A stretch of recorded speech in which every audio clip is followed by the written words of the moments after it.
Welcome back.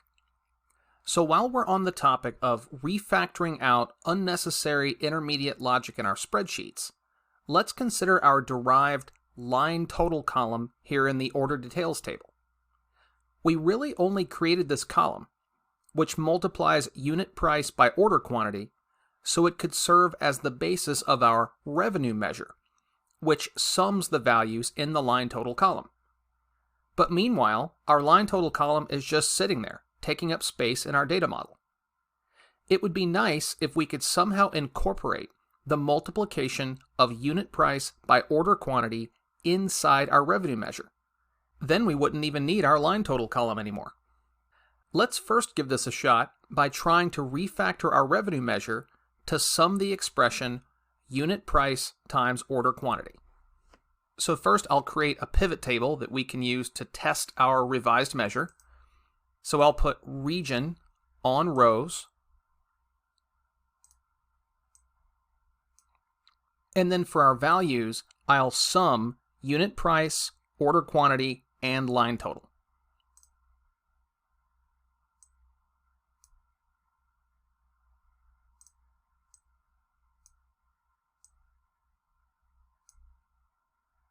So now that we have the components of our revenue measure in place, I'll go into that measure and modify it, or at least try, by including our expression that calculates line total, that is to say, unit price times order quantity, right in the measure. So I'll select our revenue measure, click Edit, and now instead of summing line total, I'll instead sum the expression unit price times order quantity. Seems logical enough, although this red squiggly line under our formula should tell you that something's going to go wrong here. But let's click Check Formula just to make sure. And now Excel is telling us that the sum function only accepts a column reference as an argument. So basically, sum works when we try to sum the values in a single column. But what we're really trying to do here is to sum the output of an expression, that expression being unit price times order quantity. So obviously we're going to have to go about this in another way. So here's an idea. Since we know we're limited to summing only one column at a time, what if we sum unit price and then multiply that by the sum of order quantity? That way we're only passing in one column at a time to an individual sum function. So we'll put a closing parenthesis before our multiplication sign, and then we'll also sum our order quantity.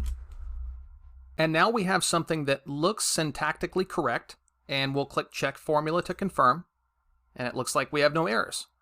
So let's click OK. And now we'll add our modified revenue measure to our pivot.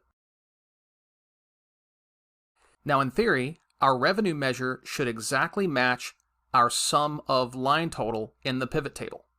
But as you can see, the numbers that our modified revenue measure are producing are way bigger than the sums of the individual line totals in the pivot. So what's going on here?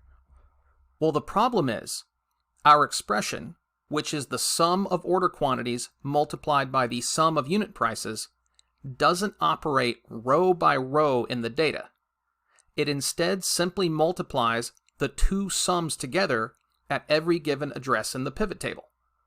So for example, in the East North Central region, if you multiply the sum of order quantity value, which is 58, times the sum of all the unit prices of items sold in that region, you get that total of $86,621, which is definitely not the actual sum of the line totals, which is just a little bit over 2,000.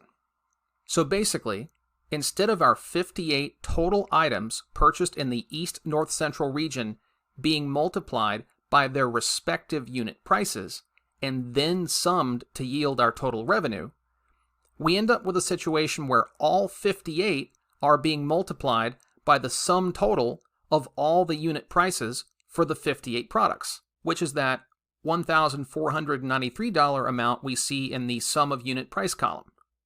This obviously has the effect of vastly inflating our total, as we see in our revenue column. So what we need instead is a function that multiplies these individual values row by row, the unit price for a given order and the order quantity for that order, and then sums them, not the other way around. But we saw earlier that the sum function won't accept an expression, like the multiplication we're trying to do in this case, as its argument. The solution then is a sum function that does take an expression. And fortunately, DAX has us covered with the SUMX function. Now, SUMX is known as an iterator function for the exact reason that we just discussed. It evaluates an expression, like our multiplication expression here, for example, for every row in a table behind the scenes, and only then does it sum the results. So unlike SUMX takes a table as its first argument that contains the set of rows that it will iterate over. And then our expression involving fields from that table is the second argument. So let's use SUMX to refactor our revenue measure once more and hopefully get it to produce the right results this time. So let's go back into our list of measures, and then we'll select revenue and edit.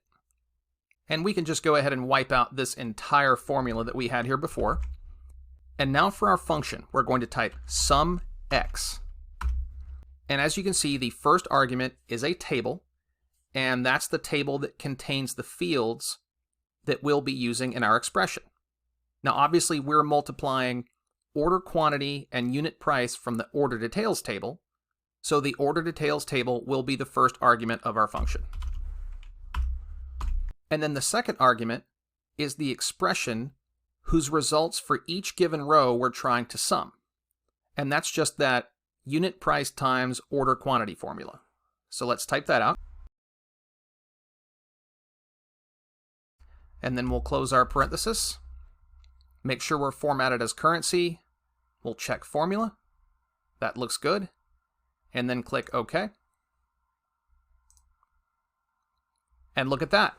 Our revenue measure now exactly matches the raw sum of the line total field in our pivot.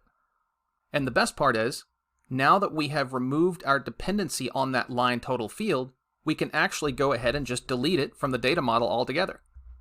So let's go back to our data model, and then select that column, and delete.